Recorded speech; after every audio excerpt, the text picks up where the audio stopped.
Mari kita membaca kitab suci dari Ibrani pasal ke-13.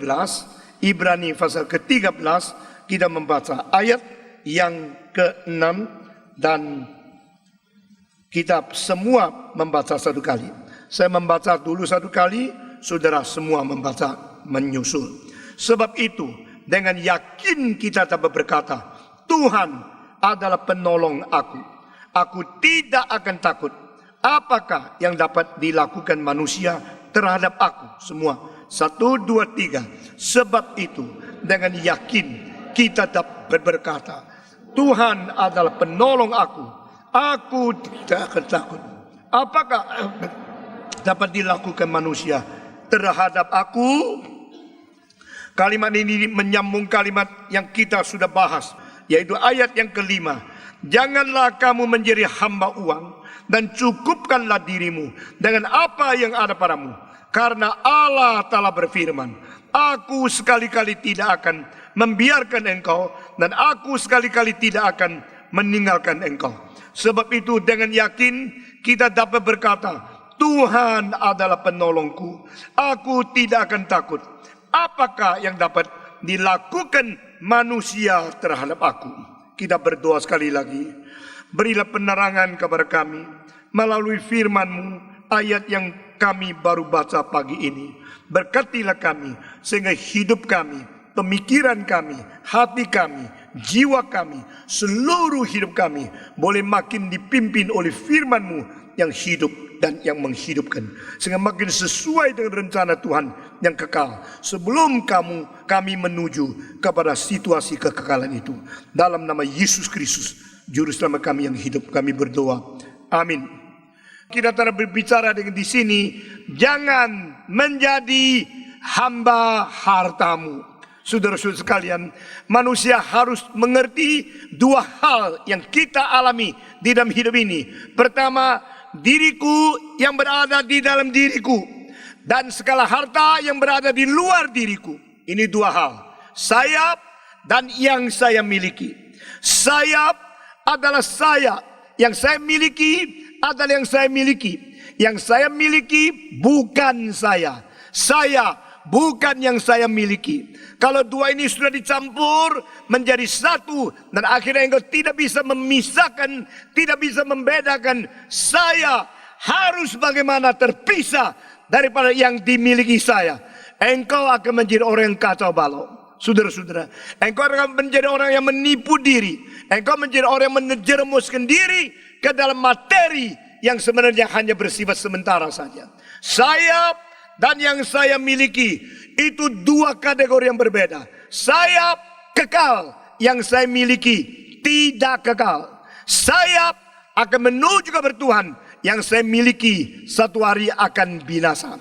Saudara-saudara, dunia ini beserta segala sesuatu dan nafsu duniawi akan binasa adanya. Hanya mereka yang menjalankan kehendak Allah itu hidup selama-lamanya. Itu sebab saya di dalam diri saya dan harta benda di luar diri saya itu harus kita pisahkan. Orang menyenangi sesuatu, orang hobi sesuatu, orang memiliki sesuatu, itu tidak dilarang oleh Alkitab. Engkau boleh mempunyai harta yang banyak, engkau boleh mengejar, engkau boleh mempunyai, engkau boleh dengan akal budimu mendapatkan keuntungan yang banyak sebagai milikmu. Itu dia salah. Dan Alkitab pun memelihara, menjaga sesuatu hak pribadi, hak privat untuk memiliki segala sesuatu. Sehingga Tuhan tidak memperbolehkan orang lain tamak atas apa yang kau punyai.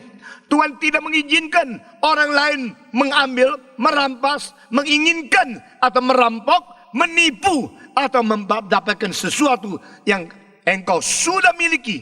Itu tercantum di dalam hukum yang ke-10. Engkau tidak boleh mencuri, engkau tidak boleh menginginkan sekalipun. Berarti Tuhan melindungi hak privat, hak manusia memiliki sesuatu. Itu tidak salah, diizinkan oleh Alkitab. Tetapi Alkitab mengajar, jangan tamak, puaskan dirimu dengan apa yang kau ada, dan jangan kau inginkan hal-hal yang melebihi daripada sesuatu prinsip yang sudah ditetapkan oleh Tuhan. Nah saudara-saudara, di sini pengajaran firman Tuhan begitu jelas bahwa saya dan apa yang saya miliki itu berbeda. Dan segala sesuatu harta benda yang kita miliki itu adalah di luar diri saya, yang hanya dipinjamkan kepada saya saja. Saudara-saudara, waktu kita pergi, hartamu tidak bisa bawa, bukan? Rumah tidak bisa bawa, bukan? Emas, perak, berlian, mutiara, semua hiasan yang engkau paling senang tidak bisa dibawa, bukan? Waktu engkau pergi, engkau hanya pergi sedar dirimu menghadap Tuhan Sang Pencipta. Jadi ini sekali lagi mengingatkan, saya dan yang saya miliki ini sama sekali berbeda. Dan kalau pemisahan ini sudah jelas dalam pikiran kita, kita mau melihat saya bagaimana menghadapi yang saya miliki. Yang saya miliki bagaimana harus dia mempengaruhi saya. Ini baru kita menjadi manusia yang jelas. Saya dan yang saya miliki kalau sudah dipisahkan. Dan saya sekarang lihat, saya di hadapan Tuhan. Dan saya di hadapan milik. Dan milikku di hadapan Tuhan. Milikku di hadapan saya. Harus diperlakukan bagaimana. Jangan tamak. Jangan menginginkan yang lebih-lebih. Dan jangan engkau tidak puaskan diri dengan apa yang sudah ada padamu. Ini tidak berarti kita tidak boleh mengejar, tidak boleh tambah harta, tidak boleh untung uang, tidak boleh membesarkan atau memperluaskan usaha kita. Bukan. Alkitab tidak pernah membunuh keinginan. Alkitab tidak pernah melarang ambisi. Boleh jadi besar. Boleh menjadi kaya. Tidak apa. Jikalau engkau ingin menjadi besar, jadilah hamba-hamba semua orang. Nah di sini boleh ditambah dengan prinsip. Boleh berarti seluruh kebebasan yang diberikan oleh Tuhan ditambah dengan prinsip-prinsip perintah yang harus kita jalankan. Saudara-saudara, nothing wrong to be big. Nothing wrong to be ambitious. Engkau mempunyai ambisi besar, tidak salah. Tetapi ambisimu untuk apa? Ambisimu dari mana? Ambisimu diikat oleh prinsip yang berdasarkan prinsip firman apa? Saudara-saudara, itu yang menjadi dasar. Itu penting sekali. Maka saudara-saudara, silakan menjadi besar. Tetapi ada jalurnya. Jalur itu jalur kebenaran, keadilan. Jalur itu jalur kesucian. Jalur itu jalur kehendak Tuhan. Sehingga saudara-saudara, orang yang diberi kemampuan dan diberi kapasitas yang besar secara jiwa dan potensi, kalau tidak memperkembangkan diri, itu berdosa. Sebaliknya, orang yang tidak diberi kapasitas sebesar itu, dia mau sebesar-besarnya, dia juga berdosa. Di sini adalah satu keseimbangan yang harus dijaga, yaitu antara ambisi dan ability. Saudara-saudara, the balance between aspiration and your ability, itulah hal yang penting sekali. Orang yang tidak mempunyai kemampuan besar, tidak mempunyai kemungkinan besar, maunya sebesar mungkin, akhirnya pasti dia melakukan hal itu dengan metode-metode dan cara-cara yang tidak benar. Saudara-saudara, perampok ingin menjadi kaya, ingin menjadi kaya. Penjudi ingin menjadi kaya, ingin menjadi kaya. Cara menjadi kaya bagaimana? Merampok, berjudi, menipu, bertipu muslihat. Dengan segala siasat-siasat ketidakjujuran, mereka mencapai apa yang mereka inginkan. Dari ambisi itu ada, ditambah dengan sesuatu cara, metode, means yang rusak. Akhirnya mereka mungkin menjadi kaya. Kekayaan itu adalah kekayaan kelebihan yang bukan seharusnya ada pada mereka, yang bukan seharusnya dimiliki oleh mereka, karena mereka telah mengganggu kemilikan orang lain. Mereka telah mengganggu prinsip yang ditetapkan oleh Tuhan. Engkau mengatakan asal saya tidak curi, asal saya tidak berjudi, asal saya tidak menipu. Kalau engkau kerja berat dan engkau dengan kemampuan-kemampuan yang ada padamu, engkau ingin menjadi besar, ditambah dengan motivasi memuliakan Tuhan, memfaedakan orang lain, dan tidak mengikat dirimu di dalam dosa, silakan.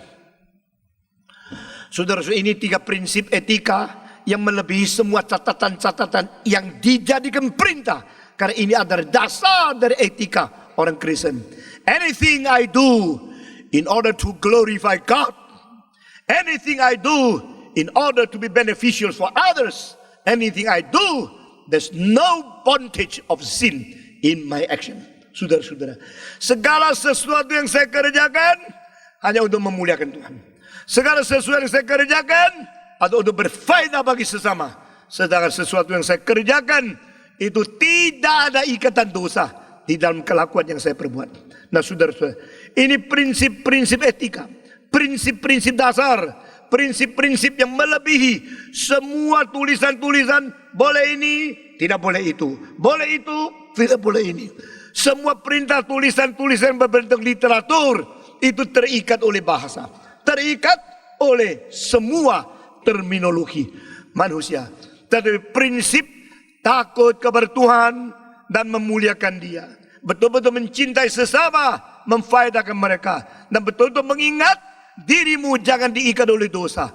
Ini 3 hal menjadi prinsip Alkitab yang tertulis dengan jelas di dalam firman Tuhan. To glorify God, to be beneficial for others, and no bondage of sin in my own life. Saudara-saudara, dengan demikian silakan berkembang. Silakan berkembang dengan aspirasimu yang besar sekali. Tidak salahnya. Saudara-saudara, tidak salah menjadi kaya. Tidak salah menjadi pintar. Tidak salah menjadi pemilik daripada banyak perusahaan. Tidak salah. Silakan. Tetapi apa sebabnya? Apa motivasinya? Dan mengapa engkau ingin menjadi besar? Ini yang harus kita pikirkan, harus kita koreksi, harus kita introspeksi diri kita sendiri. Karena Tuhan tidak pernah merugikan manusia. Tuhan tidak pernah membuang manusia. Tuhan tidak pernah meninggalkan manusia yang benar-benar jalan di dalam kehendak dan menyenangkan Tuhan Allah. Saudara-saudara, diriku dan yang kumiliki, mari kita pisah. Lalu lihatlah segala hartamu, lihat rumahmu, lihat mobilmu, lihat hartamu, lihat segala sesuatu yang kau ingin atau kau sukai, dan berbicara kepada dia, kau bukan aku bukan kau. Segala yang kumiliki hanya pinjaman dari Tuhan saja. Hanya diberikan kepada kita sementara, kita boleh pakai dan kita boleh mempunyai hak sebagai pemilik untuk mengatur penggunaannya. Maka di situ mari kita ambil situasi dan posisi, saya tuan daripada milikku. Milikku bukan tuanku. Saya tuan daripada hartaku. Hartaku bukan tuanku. Semua 1, 2, 3. Saya tuan hartaku. Hartaku bukan tuanku. Selalu ingat, engkau sudah ditebus. Engkau sudah diberikan kebenaran. Engkau sudah diberikan hidup yang baru. Engkau diberikan hak sebagai anak-anak Allah. Anak-anak Allah tidak lagi menjadi budak dosa. Anak-anak Allah tidak lagi menjadi budak harta. Anak-anak Allah adalah orang-orang yang dipercayakan Allah dengan segala sesuatu yang dipinjamkan, diperbolehkan, dimiliki, supaya engkau mengatur, supaya engkau menguasai, engkau memerintah, dan engkau menjadi tuannya. I am not the slave of my belongings. Saudara-saudara, I am the Lord, the master of my property. Aku adalah tuan daripada segala sesuatu yang aku miliki. Dan saya harus bagaimana memakai hak sebagai tuan untuk mengatur, untuk memakai, untuk mengarahkan apa yang kau miliki. Ini sikap yang harus orang Kristen mengerti. Saudara-saudara, engkau kalau belajar bagaimana menjadi tuan dari hartamu, maka engkau mempunyai sesuatu kemungkinan seperti Tuhanmu. Karena Tuhanmu mengetahui bagaimana mengatur seluruh dunia. Segala sesuatu itu milik Tuhan. Tuhan pemilik alam semesta. Dan dia penguasa alam semesta. Dia tidak dimiliki oleh alam semesta. Itu sebab saudara-saudara, manusia yang ditebus oleh Tuhan, yang dicipta menurut peta dan teladan Tuhan, kita belajar bagaimana seperti Tuhan kita menguasai milik, menguasai apa yang ada pada kita. Saudara-saudara, puji Tuhan. Ini merupakan ajaran yang penting sekali. Dan dikatakan, engkau jangan tamak, engkau puas dengan apa yang ada padamu, saya sudah katakan bukan berarti tidak boleh berkembang dalam usahamu, tapi engkau mengerti di dalam melebihi yang sudah ada. Karena percaya ada anugerah Tuhan lebih banyak kepada orang yang rendah hati. Berarti bukan engkau memuaskan diri seperti binatang-binatang yang tak pernah improve di dalam hidup mereka. Saudara-saudara, jika orang menganggap puas berarti tak pernah berubah, terus hidup begitu saja. Apa bedanya dengan binatang? Jadi manusia kalau maju terus, tidak salah. Saudara-saudara, abad ke-20, manusia hidup jauh lebih baik dari abad ke-19. Permulaan abad ke-20, 99% dari kota dan desa belum ada lampu. Abad ke-20 akhir mungkin cuma 1-2% itu kota yang tidak ada lampu, tidak ada listrik. Sudah improve, kita sudah maju. Kita sekarang ada AC, kita ada lampu, kita ada mobil, kita banyak orang sudah tahu apa itu kapal terbang. Dulu tidak demikian. Kemajuan itu adalah hak daripada manusia.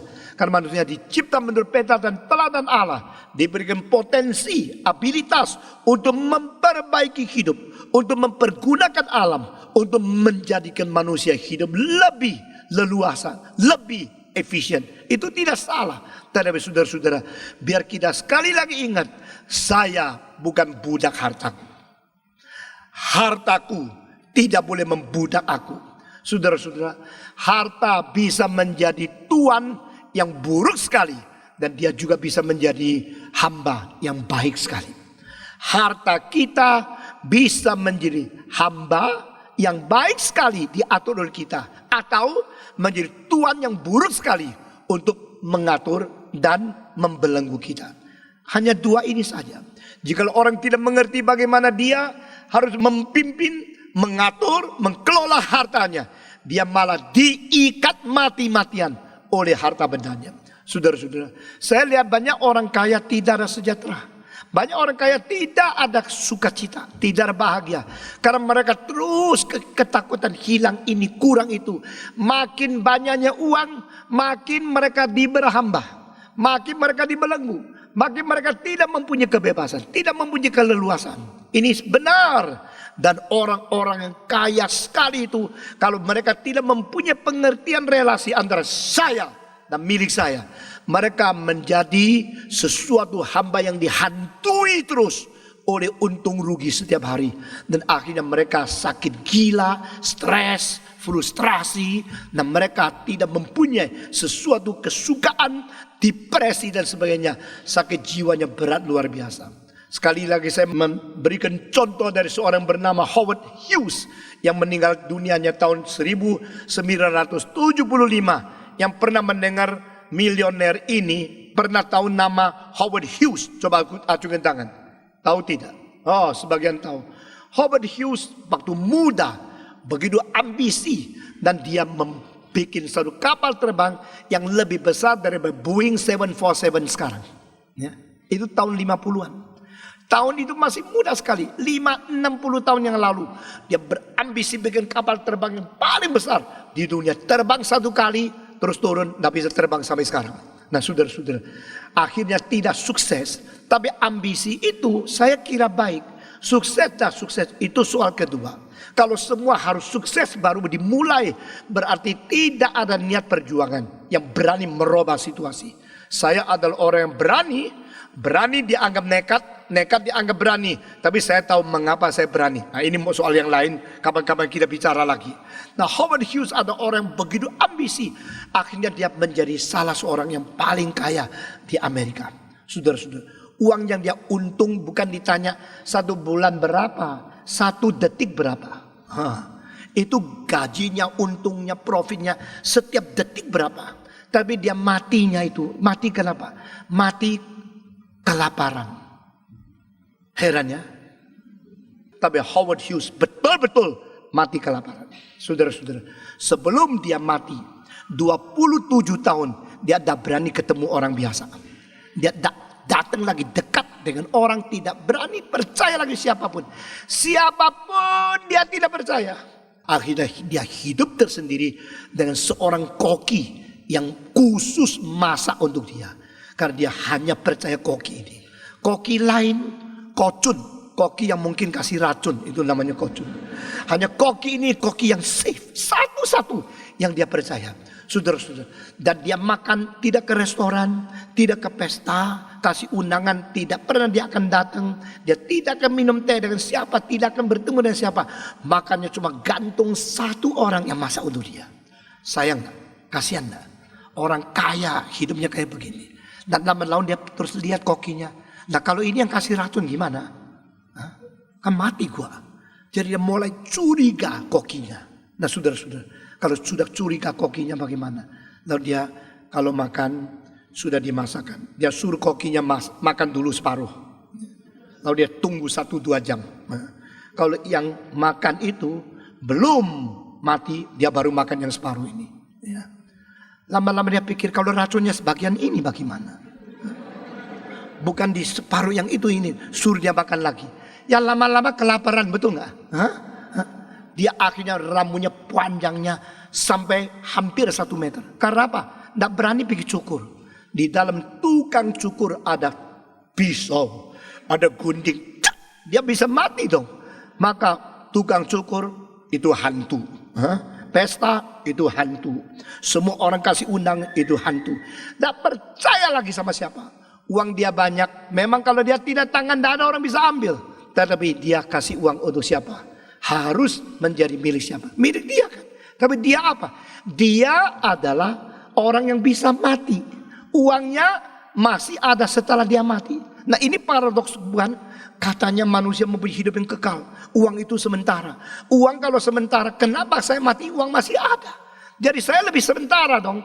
Saudara-saudara, kecuali kamu menjadi pemilik yang bisa mengatur hartamu, kamu lebih sementara dari apa yang kamu miliki. Ini paradoks.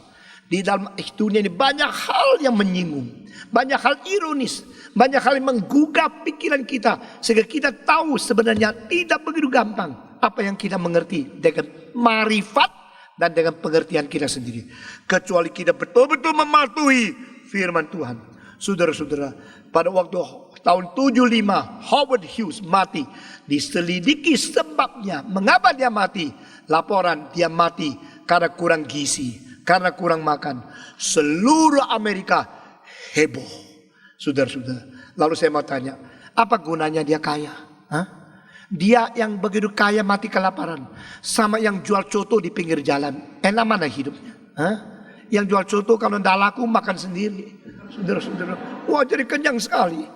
Kalau laku dapat uang tidak dapat puas, jadi kesempatan makan enak-enak. Saudara-saudara, seorang kalau kaya tapi tidak mengerti posisi dia itu siapa, apa hubungan dia dengan harta benda, itu sayang sekali.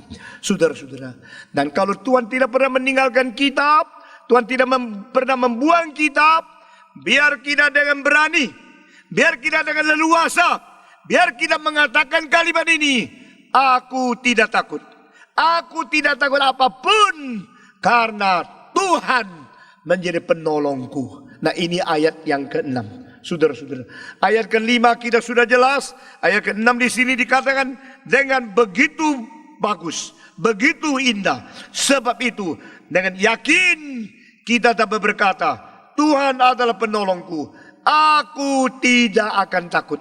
Nah saudara-saudara, hidup daripada jiwa dan mental yang mengatakan Tuhan penolongku, aku tidak takut, itu hidup yang bahagia luar biasa. Saudara-saudara, tidak peduli akhirnya kita mati bagaimana, sebelum mati engkau hidup yang mempunyai keyakinan Tuhan penolongku, aku tidak takut. Semua 1, 2, 3, Tuhan penolongku, aku tidak takut.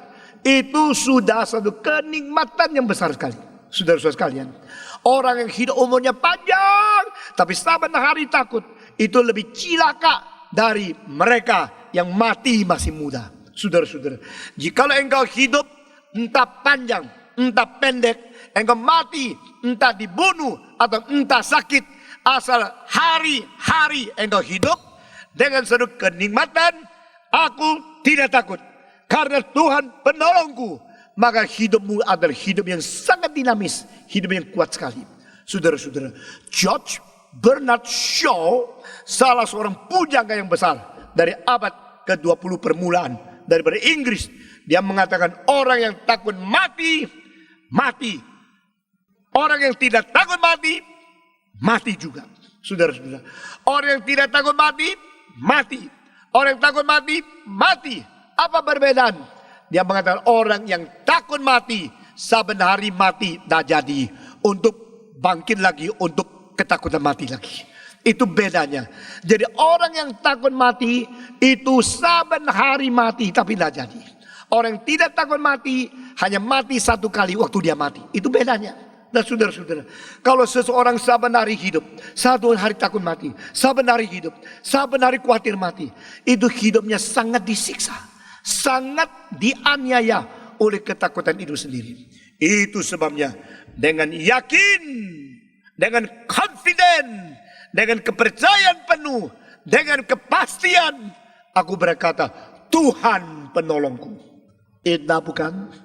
Kalau engkau mempunyai kehidupan yang dengan kesadaran kalimat ini, dengan yakin, dengan confident, aku mengumumkan Tuhan penolongku. Tuhanku menolong aku. Itu sebab aku tidak perlu takut. Nah saudara-saudara, puji Tuhan. Inilah yang saya alami berpuluh-puluh tahun. Apa yang kekurangan dalam hidup saya? Yaitu kekhawatiran, ketakutan, kegelisahan, dan hal yang kemarahan yang tidak perlu. Itu tidak ada. Saya kira ini beberapa hal tidak pernah menolong kita. Takut, khawatir, marah, gelisah, semua. Takut, khawatir, marah, gelisah. Ini 4 hal yang tidak ada tolongnya. Tidak pernah membantu kita. Ini namanya 4 hal yang tidak ada gunanya. Bocai, saudara-saudara. Takut, bocai. Takut-takut tetap sama. Engkau khawatir, tak berguna. Khawatir-khawatir tetap sama. Gelisah, tak usah. Apa? Bocai kok. Apalagi? Engkau marah-marah, percuma. Saudara-saudara. Kalau memang bukan waktunya, engkau gelisah sekali. Untuk apa? Tidak ada gunanya. Saudara-saudara, engkau coba perhatikan. Kalau sampai di lampu merah, maka banyak sepeda motor yang berhenti di situ. Dia sudah datang lalu gerung. Dia kira dengan gerung lampu bisa jadi hijau, saudara-saudara. Tidak mungkin kan? Dia tetap merah. Dia bilang mau apa lu? Gua merah ya merah. Tidak usah gerung. Begitu. Engkau tur gini. Akhirnya bensin yang habis, ya bensinnya lebih boros. Bodoh. Tidak ada gunanya. Gelisah tidak membantu. Takut tidak membantu. Khawatir tidak membantu. Apalagi? Apa? Marah-marah tidak membantu. Tidak usah. Jadi ketenangan jiwa, kenyamanan jiwa itu apa sih? Apa yang disebut kestabilan, kenyamanan jiwa? Itu namanya iman, saudara-saudara. Iman berarti tidak perlu khawatir. Iman berarti tidak usah takut. Iman berarti tidak usah gelisah. Iman berarti tidak usah marah-marah. Nah, di London dulu ada satu hotel kecil. Di situ tulis satu kalimat yang mengatakan, khawatir mengetuk pintu. Imam menjawab, di sini tidak ada orang yang kau cari. Saudara, khawatir ketuk pintu. Yang dicari oleh Mr. Khawatir. Lalu dia mengatakan, nobody is here. Tidak ada orang yang melayani kamu. Iman yang menjawab. Kenapa dia menjawab? Karena dia beriman.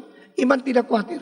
Saudara-saudara, di mana iman tambah, di situ khawatir kurang. Di mana iman penuh, di situ khawatir habis. Di mana iman bertambah terus, di situ khawatir terus mengurangi. Pasti. Imannya sempurna, khawatirnya hancur. Tidak ada. Khawatirnya tambah, imannya kurang. Ini satu hal yang berlawanan. Khawatir. Saudara-saudara, kenapa engkau terus memikirkan hal yang tidak pernah terjadi?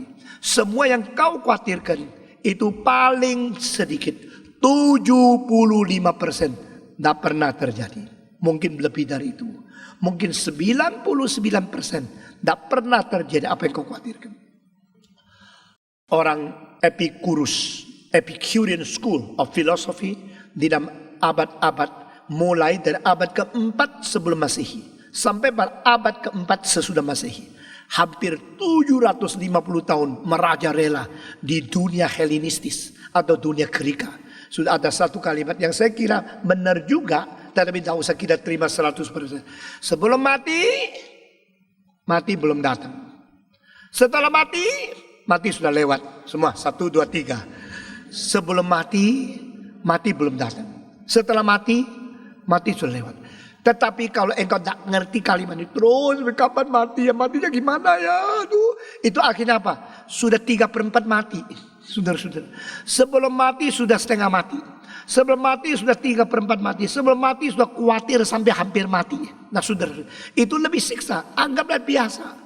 Memang mengenai mati ada orang Tionghoa yang mengatakan sapi lain sama babi. Babi tahu lari, tak tahu mati. Sapi tahu mati, tak tahu lari. Mau ikut? Saudara-saudara, sapi itu tahu mati, tapi tak tahu lari. Sapi kalau dibawa ke penjagalan, terakhir kali dia mau jalan, ikut terus sambil jalan sambil geleng kepala, seperti mengatakan inilah terakhir saya jalan di sini. Lalu dia nangis. Sapi sebelum dibunuh itu dia nangis, air mata berlinang-linang turun sambil jalan, sambil diam-diam terus menangis sampai di situ dipotong. Dia seolah-olah, saya tidak pernah tanya sama dia ya, jadi saya tidak jelas tepat ya. Sapi itu seolah-olah dia tahu itu hari terakhir, seolah-olah sadar dia mau mati, tapi tidak tahu lari, cuma tahu nurut, ikut saja. Babi waktu hari itu dijagal, larinya cepat sekali, tapi akhirnya langsung dibunuh atau mati. Jadi enak mana? Iya, jangan tanya enak jadi babi atau enak jadi sapi, dua-dua enak dong. Tapi saudara-saudara, saya kira di dalam hal ini si sapi lebih bersifat stoik, si babi lebih bersifat Epicurean school, saudara-saudara. Jadi dia tahu lari, tidak tahu mati, tahu foya-foya, mendadak habis. Ya. Tetapi selama hidup dia tidak disiksa, dirongrong oleh kekhawatiran kalau saya mati bagaimana, mati bagaimana, mati bagaimana. Saudara-saudara, banyak orang dirongrong oleh sendiri, disiksa oleh sendiri, disiksa oleh pikiran-pikiran yang pintar dan lebih salah gunanya. Saudara-saudara, tahu tidak, Anda memakai pikiran seluruh hidup tidak lebih daripada 2% dari potensi yang ada. Tahu tidak, jenius yang paling pintar pun mungkin cuma memakai 5% dari pikiran yang ada pada dia. Sampai dia mati, 95% belum dipakai. Otaknya baru dipakai 5% sudah mati. Engkau mungkin hanya pakai 2%. Engkau mungkin hanya pakai 1%. Dan yang kau pakai 2% itu 90% untuk khawatir, 10% untuk kerja betul-betul. Sayang sekali. Saya seumur hidup berusaha kerja lebih banyak, ambisi. Tapi saudara jangan kira Stephen Tong seorang serakah, terlalu ambisius. Karena saya bukan untuk diri saya sendiri. Saya bekerja lebih banyak supaya Tuhan dimuliakan, supaya orang lain mendengar firman Tuhan. Sebelum saya mati, kalimat-kalimat keluar dari mulut saya boleh mempengaruhi hidup mereka. Itu yang saya mau kerjakan. Saudara-saudara sekalian, jikalau engkau juga dipakai Tuhan, akhirnya engkau bisa membagikan anugerah kepada lebih banyak orang lain. Saya bersyukur bagimu, saudara-saudara. Sekali lagi saya berkata, pikiran kita diberikan oleh Tuhan itu mempunyai kemungkinan begitu besar, lebih banyak dari apa yang sudah kita pakai, apa yang sudah kita gali, apa yang sudah kita pakai, sehingga disebut kira-kira 2-5% penggunaan yang dipakai oleh manusia itu secara maksimal dalam seluruh hidup kita. Berarti kita memboros berapa banyak? Saudara-saudara, di hadapan Tuhan besok waktu dia menghakimi manusia, dia tidak menghakimi berapa banyak yang sudah kau kerjakan. Dia akan menghakimi berapa banyak yang kau boroskan. Saudara-saudara. Dan dia akan memberikan hukuman berdasarkan bukan berapa banyak kau persembahkan uangmu, ada berapa banyak kau sisakan untuk dirimu sendiri. Ini semua cara berpikir antitesis, saudara-saudara. Saya dari kecil membiasakan diri berpikir antitesis. Sehingga saya selalu melihat segala sudut yang berbeda. Sehingga mendapatkan sesuatu keseimbangan daripada apa yang disebut tradisi akademik. Yang disebut dunia akademis adalah pelajar yang telah membuat satu tradisi yang mengikat manusia di dalam satu ilmu. Itu namanya akademik. Setiap sejarah, setiap zaman ada penerobosan karena ada pikiran antitesis. Antitesis yang melawan akademik di dalam tradisi membuat satu cakrawala yang baru. Bikin orang sadar, oh tidak tentu harus begini. Di situ baru ada perubahan. Saudara-saudara, masih banyak orang yang terikat dengan hantu akademis. Kalau tidak menjalankan itu tidak mungkin. Kalau itu tidak lulus dan sebagainya. Saudara-saudara, saya terus memikirkan secara berbeda. Karena kelebihan dan kelimpahan daripada aspek-aspek Alkitab itu bukan seperti kaca sama satu fase. Seperti berlian, saudara-saudara. Saya tidak pernah menyelidiki berlian ya. Itu ada 3C atau 4C. Tapi saya tahu berlian itu bisa dilihat dari cutnya, mengetahui tahun apa, dari mana, Amsterdam atau Rusia atau Brasil atau apa. Karena cutnya berbeda. Dan berlian karena makin banyak potongan cut yang berbeda. Sinar datang, dia memberikan cahaya yang variasinya luar biasa. Firman Tuhan seperti itu. Firman Tuhan jangan dilihat seperti satu kaca. Kalau begini, oh menyala. Begini, sudah tidak. Firman Tuhan dilihat dari setiap segi. Ada kemuliaan, kelimpahan daripada kebesaran Tuhan. Yang tidak terhingga di situ. Sehingga ayat yang sama. Engkau boleh menelusuri. Engkau boleh membaca. Mendapatkan begitu banyak ajaran-ajaran. Yang tidak ada di buku komentari. Itu yang saya percaya. Saudara-saudara sekalian. Kalau manusia mempunyai kemungkinan begitu banyak dan kita hanya dibatasi oleh beberapa aspek yang sudah ada saja. Lalu kita mengatakan yang lain tidak benar. Itu sayang sekali. Galilah dirimu. Gali dirimu sampai kau menemukan apa yang ada pada dirimu. Terus menerus memperkaya kemungkinan potensi. Itu penting sekali. Aku yakin Tuhan menyertai aku. Itu sebab aku tidak takut. Kenapa pikiran kita hanya mikir untuk khawatir, takut, gelisah, marah-marah. Saudara-saudara, orang yang pakai pikiran begitu banyak dari Tuhan untuk hal-hal itu saja, seumur hidup tidak maju. Saudara-saudara, kenapa ada orang yang baru Kristen 3 tahun, lalu masuk sekolah teologi, berapa tahun lagi dia bisa menjadi pengkhotbah seumur hidup terus dipakai Tuhan? Kenapa ada orang Kristen yang berpuluh-puluh tahun sudah sampai tua berpuluh-puluh tahun dengar khotbah, tak berani bersaksi apa-apa, tak maju-maju? Ada orang yang dengar satu kali ingat, berpuluh-puluh tahun berkembang dengan kalimat-kalimat yang didengar. Ada orang dengar khotbah berpuluh-puluh tahun, semua lupa. Apa sebab? Karena yang kau pikirkan bukan hal yang penting. Kau memakai pikiran yang begitu berharga untuk hal-hal yang begitu remeh dan hina. Kau memakai sesuatu potensi yang begitu bernilai hanya untuk hal-hal yang khawatir, takut saja. Mari kita belajar kalimat ini. Maka dengan keyakinan aku berkata, Tuhan penolongku, aku tidak takut. Tuhan penolongku, aku tidak takut. Semua 1, 2, 3. Tuhan penolongku, aku tidak takut.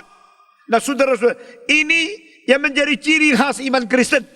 Ini yang menjadi ciri khas dari kekristenan dan iman dan doktrin yang tidak habis-habis. Saudara-saudara, dari zaman ke zaman, iman Kristen dan iman yang tidak bisa dimatikan, api yang tidak bisa dimusnahkan, adalah sesuatu semangat yang tidak bisa dipatahkan. Karena apa? Aku yakin Tuhan penolongku dan aku tidak takut. Di dalam keadaan dibunuh, tidak usah takut. Aniaya, tidak usah takut. Kelaparan, tidak usah takut. Pedang, tidak usah takut. Telanjang, tidak usah takut. Kelaparan, tidak usah takut. Dijadikan mati syahid, tidak usah takut. Saudara-saudara, karena apa? Karena Tuhan penolongku, aku tidak takut. Kekristenan bukan agama minta perlindungan sampai tidak ada bahaya. Semua itu tidak ada sakit. Semua itu tidak ada kemiskinan. Bukan. Kekristenan justru dari abad pertama sakit, bunuh, tembak, dianiaya, dipenjarakan, lapar, sampai ada yang digergaji, dipotong kepala. Ini kekristenan. Dari permulaan kekristenan bukan agama yang mengajar engkau kalau percaya Tuhan tidak akan sakit, tidak akan gatal, akan terus kaya, terus lancar. Itu bukan kekristenan. Itu ajaran abad ke-20 penyelewengan dari firman Tuhan. Itu ada penyelewengan daripada kebenaran yang sudah diberikan oleh Tuhan. Dari abad pertama dikatakan pedangkah, telanjangkah, miskinkah, kelaparankah, bahayakah, nabi palsukah, semua ini tidak bisa memisahkan aku dari cinta kasih Allah yang berada di dalam Kristus. Apakah kita mesti kembali kepada Roma pasal 8? Setiap kali saya harus mengutip lagi ayat-ayat yang sudah kita tafsir pada tahun-tahun yang silam. Seperti kita harus kembali lagi kepada pengajaran yang sudah kita berikan. Tapi satu kali khotbah mengenai ayat itu selesai. Tidak ada kesempatan lagi ke khotbah itu. Karena kita terus jalan selama 14 tahun.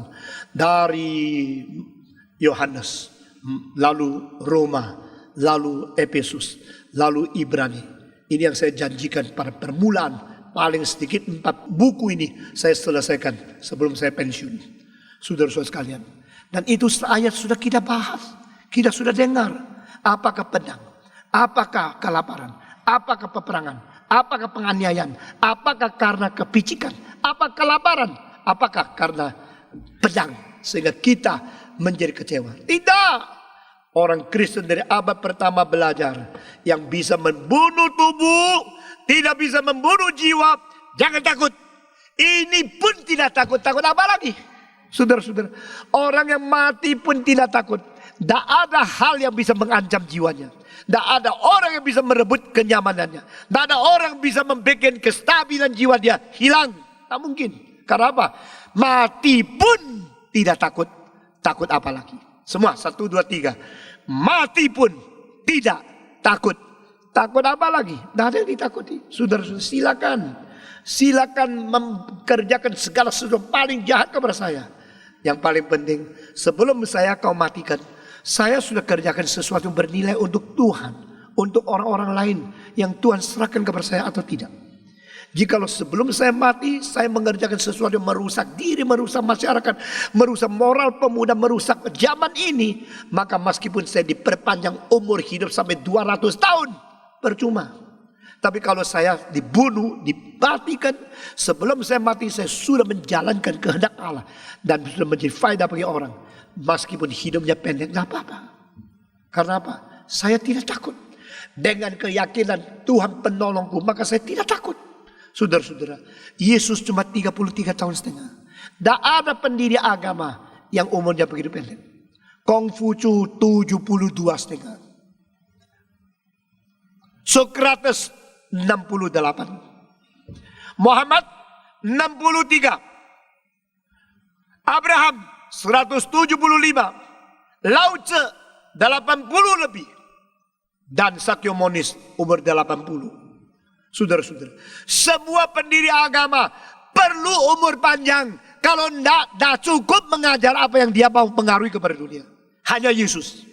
Hanya Yesus umur 33 tahun setengah. Seorang umur 33 tahun setengah bisa pengaruh apa sih? Orang yang umurnya cuma 33 tahun setengah bisa memberikan pengaruh apa kepada sejarah? Apalagi dia baru melayani mulai umur 30. 3 tahun setengah itu hanya kira-kira 1000 hari lebih sedikit. Saudara-saudara, lewat dengan cepat, hari lewat hari. Di dalam 3 tahun setengah dia mati. Dia bisa pengaruh apa? Saudara-saudara, tak ada kesempatan untuk dia memberikan dengan segala rencana yang panjang bagaimana bertahan mempengaruhi dunia. Dan dia tidak pernah meninggalkan Palestina, tempat yang kecil dari Galili, Yerusalem, itu sekitarnya. Itulah Yesus Kristus. Ini satu contoh yang paling baik. Hidup tidak tergantung panjang pendeknya umur. Hidup tidak tergantung banyak sedikitnya uang. Hidup tidak tergantung diterima atau tidak diterima oleh masyarakat. Saudara-saudara, pegang prinsip-prinsip ini. You punya hidup bernilai tidak? Tidak tergantung panjang pendek. Tidak tergantung engkau kaya atau miskin. Tidak tergantung engkau sehat atau sakit. Tidak tergantung engkau diterima atau dibantah oleh orang sejamanmu. Yesus menjadi contoh terbaik. Dilawan, diumpat, difitnah, diadili secara tidak adil, dipaku di atas kayu salib. Yesus menjadi contoh terbaik dalam sejarah. Hanya umur 33 tahun setengah. Dia tidak mempunyai kenyamanan secara fisik. Lahir, pinjam palungan binatang. Mati, pinjam kuburan orang kaya. Waktu matinya berada di salib. Begitu dibuang oleh manusia. Tetapi siapa melawan dia? Dia yang tak pernah menulis satu lagu. Lagu terbanyak di dunia untuk dia. Saudara-saudara. Lagu orang Kristen lebih dari 500 ribu menurut apa yang ditulis di dalam World Record of Guinness. Saudara-saudara. Guinness Book of World Record mengatakan at least 500,000 hymns. Lebih dari 500 juta lagu-lagu yang dinyanyikan oleh orang Kristen. Karena apa? Memuji Tuhan. Orang umur 33 mati, tidak ada kesuksesan apa-apa. Waktu Yesus hidup belum dirikan satu gereja. Satu gedung gereja pun tidak. Waktu Yesus hidup sampai dia mati belum dirikan sebuah sekolah Kristen. Waktu Yesus hidup belum membentuk satu partai Kristen. Waktu Yesus hidup belum pernah menulis satu syair Kristen. Belum menulis satu kitab di dalam atap kitab suci ini. Sama sekali tidak. Total gagal. Total tidak ada keberhasilan apa-apa. Dan paling cilaka yang menjual dia murid sendiri. Yang menyangkal dia murid yang paling baik. Yang lain semua lari. Kecuali Yohanes sendiri berada di bawah salib. Dan Tuhan serahkan ibunya. Karena dia tidak sempat tua untuk memelihara ibu sendiri secara fisik. Lihatlah ibu. Dan bilang sama ibu, lihatlah anak. Anak lihatlah ibumu, lihat anak. Dia serahkan. Yesus gagal total menurut manusia. Tapi saudara-saudara, karena hidup tidak tergantung kaya miskin, tidak tergantung pendek panjang, tidak tergantung diterima atau ditolak. Itu sebab Kristus yang paling sukses. Ini namanya paradoks. Puji Tuhan. Dari permulaan, saudara-saudara, mari kita kembali ke Alkitab. Back to the Bible. Dari permulaan, kekristenan bukan satu agama yang mengajar hidupnya enak, lancar, kaya, lalu tidak pernah diganggu. Tidak. Dari permulaan Tuhan kita dipaku. Paulus dipegang. Petrus disalibkan terbalik. Dan semua rasul-rasul satu persatu dianiaya sampai mati. Dari permulaan kekristenan itu begini. Tetapi iman Kristen atau iman yang tidak mungkin digagalkan. Iman semangat Kristen. Semangat yang sebenarnya api yang tidak mungkin dipadamkan. Keberanian Kristen ada keberanian yang tidak mungkin dipatahkan. Inilah kekristenan. This is Christian faith. Christian faith berdasarkan apa? Inilah aku. Dengan yakin aku berkata, dia penolongku dan aku tidak takut. Saudara-saudara. Inilah sebabnya. Inilah sebab. Apa sebabnya? Tuhan berkata, aku tidak membuang engkau. Aku tidak meninggalkan engkau. I will never forsake you. I will never leave you alone. Aku menyertai engkau. Itu sebab orang Kristen, mari kita sekali lagi mengingatkan diri. Aku tidak takut. Karena hati nuraniku menjalankan apa yang Tuhan inginkan. Karena aku patuh kepada perintah Tuhan. Jalan diam kehendak Tuhan. Aku tidak perlu takut. Karena kehendak Tuhan itu akan terjadi. Meskipun tubuhku bisa dibunuh atau kesulitan harus timpa kepadaku, kehendak Tuhan akan jadi. Aku tidak takut karena janji Tuhan tidak pernah menjadi kosong. Saudara-saudara, Tuhan menyertai engkau. Tuhan berkata, aku menyertai engkau sampai kesudahan alam. Tuhan tidak mengatakan engkau tidak mungkin mati kecelakaan. Engkau tidak mungkin mati sakit. Tak ada itu. Tuhan tak pernah janji seperti itu. Tapi Tuhan berjanji, aku menyertai engkau sampai kesudahan alam. Meskipun engkau melewati kematian, aku menyertai engkau. Itulah Mazmur 23. Di lembah bayang-bayang maut sekalipun, aku tidak takut, karena engkau menyertai aku. Saudara tahu tidak di Alkitab, jangan takut, jangan takut. Engkau jangan takut, jangan takut, jangan takut. Perkasalah, jangan takut. Istilah yang mirip seperti ini semuanya, seluruhnya di jumlah 365 kali. Persis. Dari 1 Januari sampai 31 Desember. Saben hari pakai satu. Cukup. Apa? Nggak usah takut. Nggak usah takut. Nggak usah takut. Engkau bilang, ngomong sih ngomong, gua tetap takut. Itulah cilakanya. Engkau sudah dengar khotbah, nggak pernah rubah. Nggak usah takut. Nggak usah takut. Tuhan menyukupi. Tuhan memimpin. Tuhan nggak pernah meninggalkan aku. Saudara-saudara, nggak usah takut. Hidup itu milik Tuhan. Kalau perlu saya jual rumah yang di Jakarta lagi. Saya pindah yang lebih kecil lagi.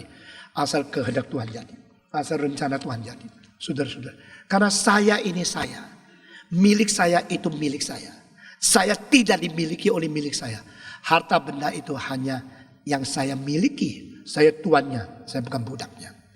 Jangan takut. Tuhan menyertai aku. Jangan takut. Dia tidak meninggalkan aku. Jangan takut. Dia ada Tuhan yang berjanji. Dengan rencana yang kekal. Mari kita berdiri.